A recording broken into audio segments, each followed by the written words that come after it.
اعتکاف کے حوالے سے کچھ فضائل اور مسائل آپ کے سامنے پیش کرنے ہیں۔ اعتکاف وہ عمل ہے جو رسول اللہ صلی اللہ علیہ وسلم نے پابندی سے فرمایا۔ جب آپ صلی اللہ علیہ وسلم کا آخری وقت تھا، عمر کا آخری حصہ تھا، تو اس میں آپ صلی اللہ علیہ وسلم پابندی سے اعتکاف فرمایا کرتے تھے۔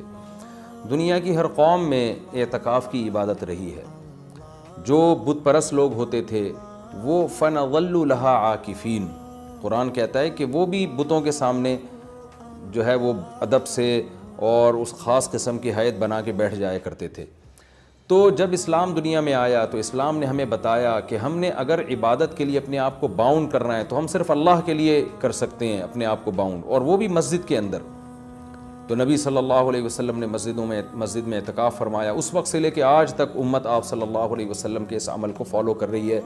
اس کی فضیلت کیا ہے؟ رسول اللہ صلی اللہ علیہ وسلم نے فرمایا ایک دن کا اعتکاف، بشرطے کے اخلاص کے ساتھ ہو، ایک دن کا اعتکاف آپ نے فرمایا انسان کو جہنم کی آگ سے ایسے دور کر دیتا ہے جیسے زمین اور آسمان کا جیسے فاصلہ ہے۔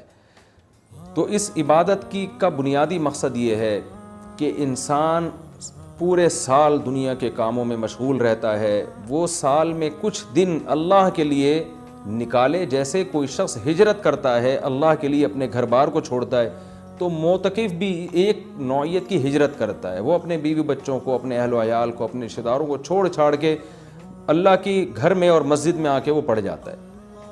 تو اللہ کو یہ عمل بہت محبوب لگتا ہے کہ اتنی مصروفیتوں میں جب لوگ دنیا کی گہما گہمیوں میں مبتلا ہیں، کوئی شخص میری خاطر سب کچھ چھوڑ چھاڑ کے میرے گھر میں آ کے پڑھ جاتا ہے کہ اللہ جب تک تو مجھے معاف نہیں کرے گا، جب تک تو مجھے سیدھے راستے پہ چلنے کی توفیق نہیں عطا فرمائے گا، گویا میں تیرا در چھوڑوں گا نہیں۔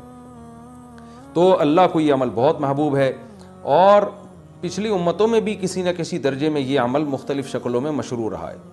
آپ صلی اللہ علیہ وسلم نے اس کی فضیلت بھی بیان کی، اور فقہائے کرام نے قرآن و سنت ہی سے اعتکاف کے مسائل بھی نکالے۔ تو اعتکاف کی سب سے بڑی فضیلت کیا ہے؟ ایک تو وہ فضیلت کہ جو حدیث میں بیان کی کہ مشرق اور مغرب میں جو فاصلہ اور آسمان اور زمین میں جو فاصلہ ہے، اتنا اللہ تعالیٰ جہنم کی آگ سے انسان کو دور کر دیتے ہیں۔ دوسری فضیلت اعتکاف کی کہ اس میں ہم آپ صلی اللہ علیہ وسلم کی ایک سنت کو فالو کر رہے ہوتے ہیں، جو کام نبی نے کیا ہم وہ کر رہے ہوتے ہیں۔ اور قرآن کہتا ہے لَقَدْ كَانَ لَكُمْ فِي رَسُولِ اللَّهِ أُسْوَةٌ حَسَنَةٌ، تمہارے لیے محمد صلی اللہ علیہ وسلم کے عمل میں اسوہ حسنہ، ایک اچھا نمونہ ہے، جیسے انہوں نے زندگی گزاری تم بھی ایسا کرو۔ تو نبی صلی اللہ علیہ وسلم کی سنت اس سے زندہ ہوتی ہے۔ دوسری فضیلت، تیسرا فائدہ اعتکاف میں کیا ہوتا ہے کہ آپ 10 دن جب مسجد کے ماحول میں گزارتے ہیں، مسجد کی ایک روحانیت ہوتی ہے، مسجد گناہوں سے پاک جگہ ہے، تو اس کچھ بھی نہ کریں، اس روحانیت کے اثرات آپ کے دل کے اندر جذب ہوتے ہیں، لاشعوری طور پر آپ کا دل اندر سے تبدیل ہوتا ہے۔ یہ اعتکاف کا تیسرا فائدہ۔ چوتھا فائدہ، آپ کو 10 دنوں تک باجماعت نماز پڑھنے کی توفیق ملتی ہے، آپ کو مسجد میں عبادت کی توفیق ملتی ہے، فارغ علماء کے بیانات سننے کی آپ کو توفیق ملتی ہے۔ یہ ایک بہت بڑا فائدہ ہے اعتکاف کا۔ اور سب سے بڑا فائدہ کیا، جو حدیث میں بھی منقول ہے، اور آپ صلی اللہ علیہ وسلم نے اعتکاف کی مشروعیت کی ایک وجہ یہ بھی بیان کی ہے کہ اس سے انسان کو لیلۃ القدر نصیب ہوتی ہے۔ آپ صلی اللہ علیہ وسلم لیلۃ القدر کی رات کی تلاش میں بھی اعتکاف فرمایا کرتے تھے، 10 دنوں کے لیے مسجد میں آ کے بیٹھ جایا کرتے تھے۔ تو معتکف کو یقینی طور پر لیلۃ القدر کی رات ملتی ہے، بالفرض اگر وہ سوتے ہوئے میں بھی لیلۃ القدر کی رات گزر جائے اور اس سے عبادت نہ ہو سکے، تو کم از کم اعتکاف والی عبادت تو اس کو لیلۃ القدر میں ملے گی۔ وہ قیامت کے دن یہ تو کہہ سکتا ہے اے اللہ لیلۃ القدر کی رات میں نے کوئی عبادت نہیں کی، لیکن اعتکاف والی عبادت مجھ سے ہوئی ہے، اس لیے کہ میں مسجد کے اندر موجود تھا۔ تو اعتکاف والے حضرات کو چاہیے کہ اعتکاف میں اگر آپ کچھ نہیں بھی کرتے، صرف فرض نماز پر اکتفا کرتے ہیں، تو آپ کو اعتکاف کا پھر بھی ثواب ملے گا۔ لیکن یہ جب اللہ کی طرف سے اتنا بہترین پیکیج آپ کو ملا ہوا ہے، آپ فارغ بھی ہیں، رمضان کا آخری عشرہ بھی ہے، اپنے آپ کو آپ نے باؤنڈ کیا ہوا ہے مسجد میں، تو سو کے یہ وقت گزار دینا یہ بہت بڑے اجر سے محرومی کا ذریعہ ہے۔ اس لیے معتکف کو اپنا وقت زیادہ سے زیادہ عبادت میں، تلاوت میں، نماز میں، دعاؤں میں لگانا چاہیے۔ اعتکاف میں انسان کی دعائیں بہت قبول ہوتی ہیں، تو رات کا آخری حصہ بھی ہو اور رمضان کا آخری عشرہ بھی ہو اور اعتکاف کی حالت بھی ہو، تو اتنے یعنی دعا کی قبولیت کا اس سے بڑا سبب کوئی ہو نہیں سکتا۔ تو معتکفین حضرات کو راتوں کے آخری حصے میں دعاؤں کا بہت زیادہ اہتمام کرنا چاہیے. اور معتکف کو چاہیے کہ رمضان کا یہ جو آخری عشرہ آپ نے اعتکاف کے لیے سلیکٹ کیا ہے تو اس میں صرف اعتکاف برائے اعتکاف نہ ہو بلکہ یہ ایک ورکشاپ ہونی چاہیے جس میں آپ یہ نیت کریں کہ میں جب مسجد سے نکلوں گا تو میں مکمل چینج ہو چکا ہوں گا.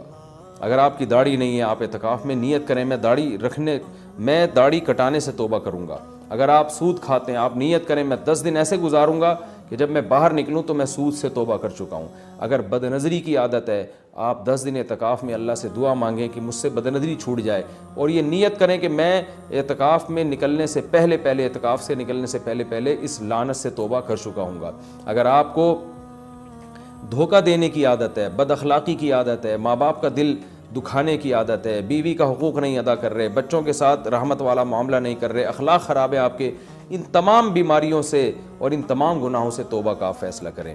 بلکہ میں تو یہاں تک معتکفین کو کہتا ہوں جو میں نے علماء سے سنا ہے کہ اعتکاف میں جس دن بیٹھیں سب سے پہلا کام آپ یہ کریں کہ اپنے گناہوں کی ایک لسٹ بنا لیں کہ بھئی میرے اندر یہ گناہ ہے, نماز قضا کر دیتا ہوں, میں شراب پیتا ہوں, میں بدنظری کرتا ہوں, یا میں اللہ نہ کرے اور کوئی بڑا جرم کر رہا ہوں, تو سارے جرائم کی لسٹ بنائیں اور پھر آپ یہ نیت کریں اور وہ پرچی اللہ کے سامنے دعا میں رکھا کریں, اللہ یہ میرے جرائم ہیں تو مجھے ان سے توبہ کرنے کی توفیق دے دے. تو پھر وہ اعتکاف حقیقت میں آپ کا اعتکاف بنے گا. اور میں نے اپنی زندگی میں دیکھا ہے کہ جنہوں نے صحیح طرح سے اعتکاف کیا ان کی زندگیاں ہمیشہ کے لیے تبدیل ہو گئیں. اکثر توبہ کرنے والے وہ ہوتے ہیں جو اعتکاف میں جا کر ان کو توبہ کی توفیق ملتی ہے. تو یہ بہت بڑی عبادت ہے, اس کا اہتمام کرنا چاہیے. دوسری بات, پہلے دن سے اپنا عبادت کا کوئی اسکیجول بنا لینا چاہیے. ایسا نہ ہو کہ آپ آ کے بیٹھ گئے اب سوچنے میں 3 دن گزار دیں گے کہ آپ نے کرنا کیا ہے. تو اپنا ایک اسکیجول بنائے کہ بھئی تہجد کتنی, تراویح کی تو پابندی کرنی ہے, تہجد کتنی پڑھنی ہے اور کتنے پارے اس میں پڑھنے ہیں, یا کتنی مقدار میں تلاوت اس میں کرنی ہے, تسبیحات کتنی کرنی ہے, کون سی کرنی ہے, دعا کس وقت مانگنی ہے, کتنی دیر مانگنی ہے. یہ پورا ایک اسکیجول پہلے سے ہونا چاہیے آپ کا. کھانے پینے کی ترتیب تو پہلے دن بن جاتی ہے کہ سحری کون لے کر آئے گا, افطاری کون لے کر آئے گا اور رات کا کھانا کون لے کر آئے گا, اور چائے کب پینی اور کون کس وقت لے کر آئے گا. یہ تو ترتیبیں پوری بن جاتی ہیں. تو یہ تو آپ باہر بھی کر سکتے تھے یہ کام. اعتکاف تو عبادت کے لیے ہے, تو عبادت کی ترتیب بنانا یہ چائے اور کھانے پینے کی اور پکوڑے اور سموسوں کی ترتیب سے زیادہ ضروری ہے اعتکاف میں. تو شروع میں اس کا اسکیجول بنا لینا چاہیے. اس بارے میں کچھ مسائل بھی ہیں کہ اعتکاف کن چیزوں سے ٹوٹتا ہے.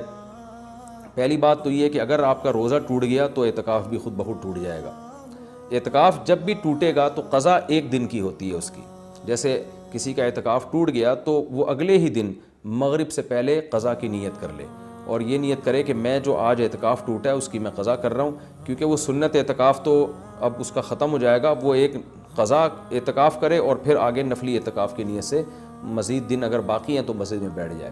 تو وہ 24 گھنٹے روزے کے ساتھ قضا اعتکاف کی نیت کر لے گا, یعنی 24 گھنٹے اعتکاف ہوگا اور روزے کے ساتھ, روزہ جو صبح صادق سے غروب آفتاب تک ہوتا ہے. کن چیزوں سے اعتکاف ٹوٹتا ہے میں اس پہ تذکرہ کر رہا تھا. ایک, روزہ اگر ٹوٹ گیا تو اعتکاف بھی ٹوٹ جائے گا. دوسرا, بلا شرعی عذر اگر آپ مسجد سے باہر نکل گئے تو آپ کا اعتکاف ٹوٹ جائے گا. شرعی عذر ہے سب سے پہلے قضاء حاجت ہے. قضاء حاجت کے لیے آپ جا سکتے ہیں اور اس دوران چلتے چلتے باتیں بھی کر سکتے ہیں, رک کے آپ باتیں نہیں کر سکتے. آپ واش روم تک پہنچے, پتہ چلا جی واش روم کا دروازہ بند ہے, کوئی پہلے سے وہاں موجود ہے, تو آپ اس کے انتظار میں وہیں کھڑے رہ سکتے ہیں.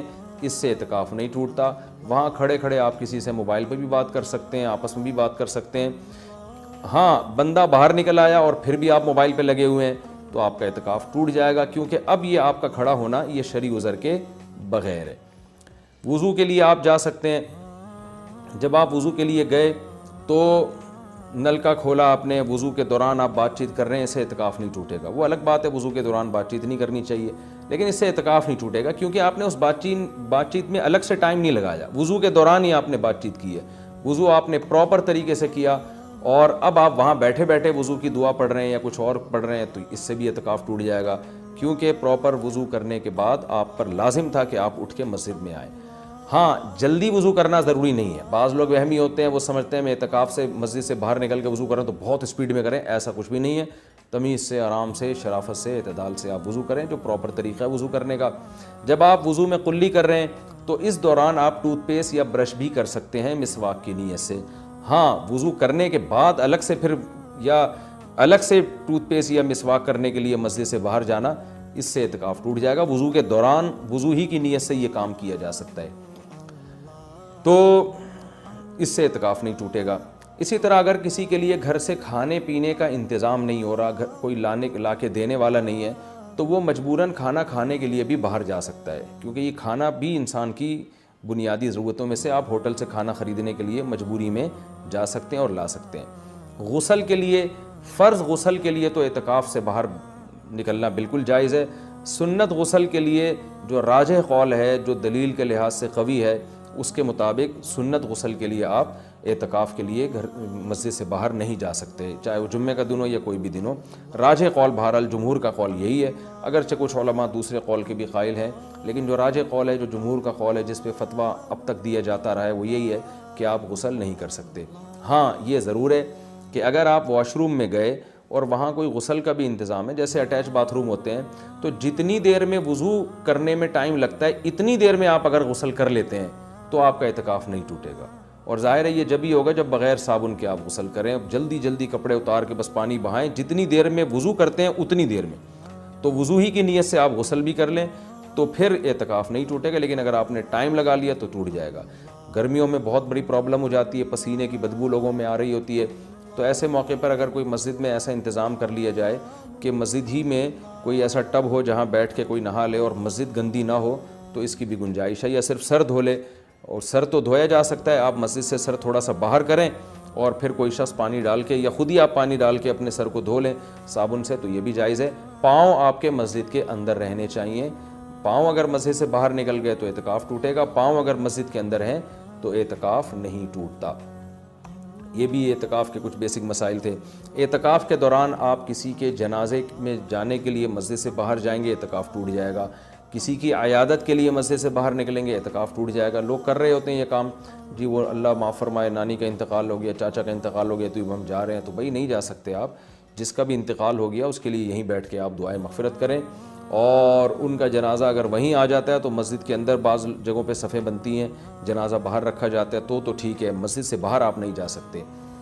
اسی طرح ایک اور بھی گنجائش ہے کہ اگر کسی کو اعتکاف کے دوران پہلے سے پتہ ہے کہ مجھے کسی ضروری کام سے جانا پڑے گا، تو وہ مستثنیٰ بھی کر سکتا ہے۔ یعنی اعتکاف میں بیٹھنے سے پہلے وہ یہ نیت کر لے کہ فلاں دن اتنے ٹائم تک کا جو وقت ہے میں اعتکاف سے خارج کر رہا ہوں، تو وہ فلاں دن جب آئے گا تو وہ مخصوص ٹائم اس کا اعتکاف میں داخل ہی نہیں ہوگا، تو اس دوران وہ مسجد سے باہر جا سکے گا، اس کا اعتکاف نہیں ٹوٹے گا۔ یا وہ یہ کہہ لے کہ جیسے کسی نے پیپر دینا ہے تو وہ یہ نیت کر رہے کہ بھائی میں اعتکاف میں تو بیٹھ رہا ہوں، لیکن میرا ایم اے اسلامیات کا یا میرا اکنامکس کا پیپر ہے، تو میں جب پیپر کا ٹائم ہوگا تو میں جاؤں گا پیپر دینے کے لیے، اور پیپر دے کے فوراً واپس آ جاؤں گا۔ تو پہلے سے جو نیت کر لے گا تو اس میں وہ ٹائم اعتکاف میں داخل ہی نہیں ہوگا، اور اس عمل کی وجہ سے اس کا اعتکاف ٹوٹے گا نہیں۔ البتہ سنت بہرحال یہی ہے کہ پراپر 10 دن تک مسلسل اعتکاف کیا جائے۔ تو یہ کچھ موٹے موٹے مسائل تھے اعتکاف کے۔ اور رمضان میں روزے کی حالت میں سرما لگانے سے، کان میں آنکھ میں دوا ڈالنے سے روزہ بھی نہیں ٹوٹتا، اعتکاف بھی نہیں ٹوٹتا۔ خوشبو لگانے سے نہ روزہ ٹوٹتا ہے نہ اعتکاف ٹوٹتا ہے۔ باتیں کرنے سے بھی نہ روزہ ٹوٹتا ہے نہ اعتکاف ٹوٹتا ہے، لیکن اعتکاف میں زیادہ باتیں نہیں کرنی چاہیے، عمل کو زیادہ فوکس کرنا چاہیے۔ اور اگر کوئی گپ شپ لگاتا بھی اعتکاف میں تو اس سے کچھ نہیں ہوتا، لیکن اعتدال سے مسجد کے آداب کا خیال کرتے ہوئے۔ تو اعتدال سے اگر کوئی مسجد میں رہے اور مسجد کے آداب کا خیال کر کے بات چیت بھی اعتکاف کے دوران کرتا ہے تو یہ ناجائز عمل نہیں ہے۔ ایک بات جو آخری بات، اعتکاف میں موبائل کا استعمال کم کریں اور اس کو مثبت ایکٹیویٹیز کے لیے محدود کر دیں۔ فون پہ باتیں کرتے رہنا، ویڈیوز دیکھتے رہنا فیس بک کی، یہ تو سارا ٹائم آپ کا فیس بک برباد کر دے گا۔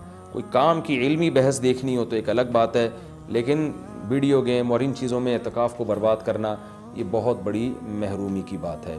اللہ تعالیٰ سے دعا ہے کہ اس رمضان کے اس عشرے کو اللہ ہم سب کے لیے رحمت بنائے۔